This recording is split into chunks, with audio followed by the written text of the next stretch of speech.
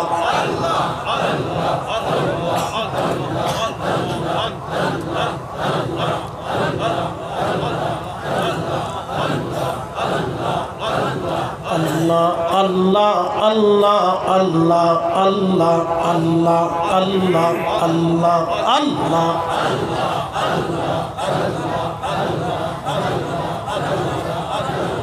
একসাথে আল্লাহ আল্লাহ আল্লাহ আল্লাহ আল্লাহ আল্লাহ আল্লাহ আল্লাহ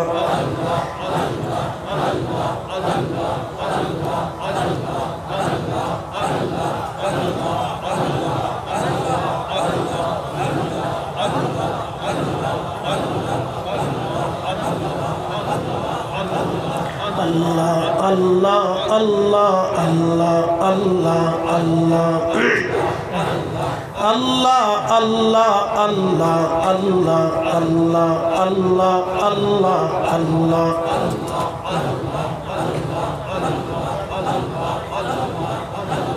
নবীজি কোন সাধনে পাইব তোমায় আল্লাহ আল্লাহ গোলামের দেখা দিবেন ই গো নবীজি কোন সাধনে পাইব তোমায় আল্লাহ আল্লাহ আল্লাহ রাখালিয়ার বেশি মাখা দিজার দেয়াসে বকরি চরার বন জঙ্গলা আই গো নবীজি কোন সাধনে পাইব তোমায় আল্লাহ আল্লাহ বনের যত পশুগণ ভক্তি করতই দুই চরণ মেঘমালা ছায়া দিত গা আই গো নবীজি কোন সাধনে পাইব তোমায় আল্লাহ আল্লাহ আল্লাহ একসাথে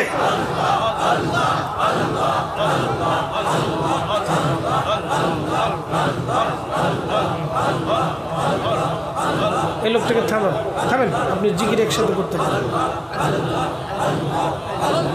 আল্লাহ আল্লাহ আল্লাহ আল্লাহ আল্লাহ আল্লাহ আল্লাহ আল্লাহ আল্লাহ আল্লাহ গোলামের দেখা দিবেন ই গো নবীজি কোন সাধনে পাইব তোমায় আল্লাহ আল্লাহ আল্লাহ আল্লাহ এই সমস্ত মুজিজা দেখা হযরত খাদিজা জীবন যৌবন সপিল আপনা আই গো নবীজি কোন সাধনে পাইব তোমায় আল্লাহ আল্লাহ কোন সাধনে পাইব তোমায় আই গো নবীজি কোন সাধনে পাইব তোমায় আল্লাহ আল্লাহ রাখালিয়ার বেজাসি মাখা দিজার দেয়াসে বকরি চরার বন জঙ্গলা আই গো নবীজি কোন সাধনে পাইব তোমায় আল্লাহ আল্লাহ আল্লাহ আল্লাহ আল্লাহ আল্লাহ আল্লাহ আল্লাহ আল্লাহ আল্লাহ মানুষ বানাইছে আল্লাহ হাবিবকে পাঠাইছে আল্লাহ প্রেমের কারণে প্রেমের ডোরে বান্দরে মদিনার শনে আল্লাহ আল্লাহ আল্লাহ হাবিবকে পাঠাইছে আল্লাহ হাবিবকে পাঠাইছে আল্লাহ প্রেমের কারণে প্রেমের ডোরে বান্দরে মদিনার শানে আল্লাহ আল্লাহ আল্লাহ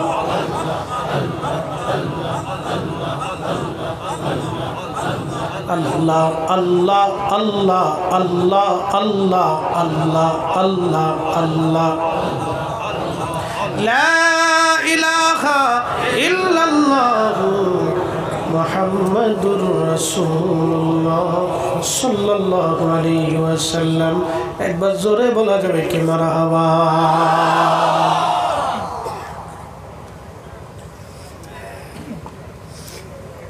জিন্দেগি তোর যাইরে ফাঁকি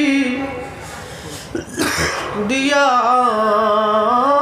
রে সোনার আদম, জিন্দেগি তোর যায় ফাঁকি দিয়া।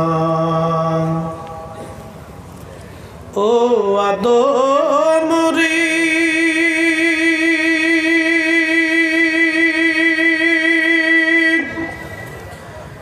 পাগ ধরিয়া গেছে দাড়ি, দন্তবাসে গুটা চারি,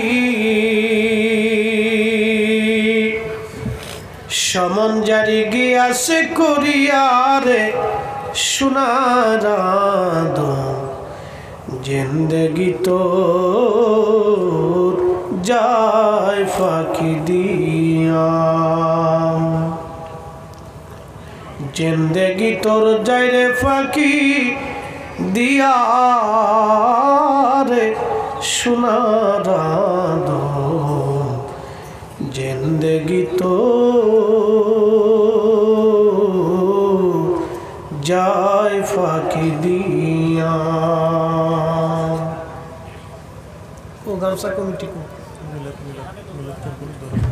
গামছা বড় আমাকে তো ক্যান্সেল খানা কম করিয়া মোনাজাত করে দিলাম। মোনাজাতের মধ্যে বিশেষ করে ওয়াজ কমিটির প্রাক্তন সদস্য গত বছর মারা গেছেন। বিশেষ করে তার লাগে মোনাজাত আগামী মাসে আমাদের হাইলাকান্দি বা আসাম রাজ্যে ছোটো বাচ্চা এইচএসএলসি